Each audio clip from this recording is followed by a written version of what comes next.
Yo bro semua, ketemu lagi dengan gue di sini Randy Aldrin, dan kali ini gue bakal bahas salah satu album Metallica yang menurut gue ini paling kontroversial ya di antara kalangan fans. Apalagi kalau bukan Saint Anger. Mau lihat bagaimana kelanjutannya? Oke, stay tuned in this video.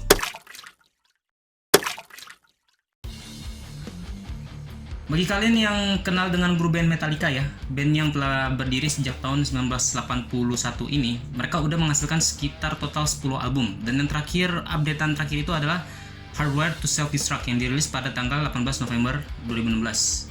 Dan pada tahun 2003, mereka merilis album yang sangat-sangat kontroversial banget, dimana sound drumnya itu mirip banget kayak tong sampah yang lagi dipukul.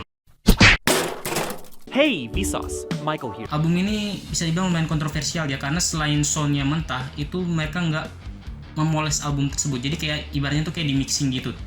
Jadi mereka sengaja biarin rekam album tersebut secara mentah. Dikarenakan karena memang produsernya itu Bob Rock. Kalau kalian kenal Bob Rock ini juga yang memproduserin album Dr. Feelgood-nya Motley Crue sekitar tahun 1989.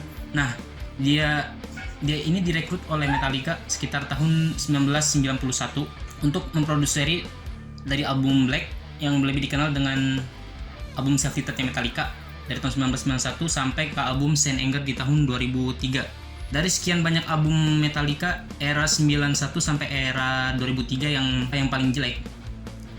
Nah, Saint Anger ini yang paling banyak dihujat sama fansnya dikarenakan yaitu tadi sound drumnya yang sangat-sangat nggak biasa. Oke, proses perekaman album ini sebenarnya sudah dimulai dari bulan April tahun 2001. Pada tahun 2001 itu, Metallica memang lagi masa-masanya vakum ya, di saat mereka ditinggal basisnya Jason Newsted yang udah mereka rekrut dari tahun 1996 buat menggantiin basis asli mereka yang tewas gara-gara kecelakaan bus, yaitu Cliff Burton.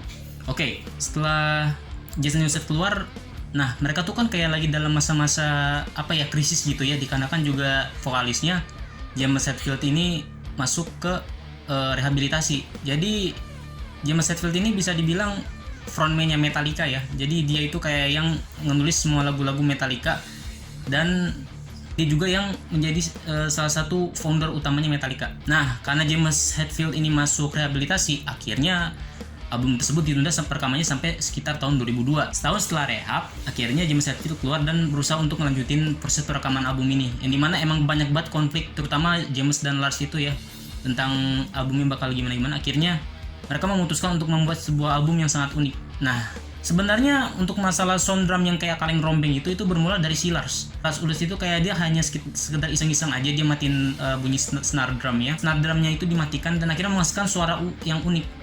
Dan dia bilang ini soundnya kayaknya ini bagus banget nih buat ngerilis album kita gitu. Dan akhirnya dia memutuskan untuk ngerekam album ini dengan sound drum yang seperti itu. Jadi Saint Anger ini sebenarnya isinya adalah curahan-curahan para personil Metallica, khususnya James Hetfield dan Lars ya, yang lagi mengalami masa-masa sulit pada waktu itu, ditinggal basis, vokalisnya masuk rehabilitasi, dan akhirnya dari album-album tersebut melahirkan lagu yang kita kenal kayak lagu-lagu Frantic, kayak Saint Anger, Some Kind of Monster, dan terutama yang paling ngebekas ini adalah Saint Anger ya. Kalian kan bisa lihat di videonya direkam di studio yang ternyata bekas penjara di salah satu, kalau nggak salah namanya itu Presidio Studio di California ya. Sound drumnya Lars Ulrich itu emang agak unik gitu ya. Suaranya kayak This is how you take a normal, good sounding snare drum and turn it into the complete abortion of Saint Anger. Okay, you ready?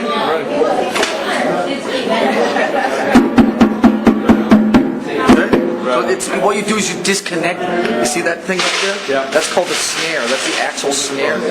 So rock and roll. Saint Anger. That's simple. Black Album? Yeah, Black Album, Fame, Fortune, right? Saint Anger, Despair, Misery, Anger, Loss of revenue. Right? Loss of revenue. No album sold. That's it right there. Poor concert ticket sales. That's it. Here.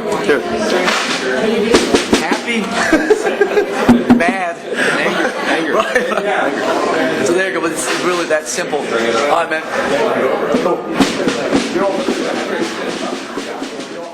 Dan pukulannya juga bisa apa ya, bisa bikin sakit kuping gitu ya ibaratnya ya. Dan sound gitarnya tuh juga nggak ada gitar solo, nggak ada solo-solo yang clean solo. Jadi mereka bener-bener bikinnya tuh ini lebih mirip kayak sound mengarah ke nu metal ya. Nu metal itu jadi kayak ada pengaruh-pengaruh dari musik-musik hip hop gitulah.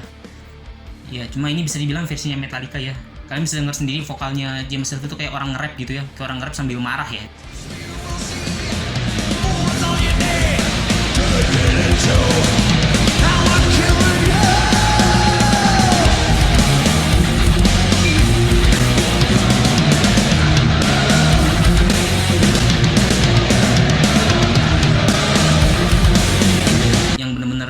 Nyanyi ngeluarin ekspresi, tapi ini lebih kayak pelampiasan orang yang mau marah tapi gagal gitu ya, bisa dibilang gitulah album Saint Anger ini ya. Album Saint Anger ini ternyata meskipun dihujat oleh banyak fans yang bilang ini albumnya jelek, ini albumnya sampah atau apalah, dan ternyata album ini ternyata masuk chart juga ujung-ujungnya. Jadi bisa dibilang albumnya juga masih terbilang sukses ya, meskipun banyak dikritik oleh kalangan pengamat musik kalau yang terutama yang pada komplain soal suara snare drumnya si Lars itu yang kayak drum minyak yang lagi dipukul itu.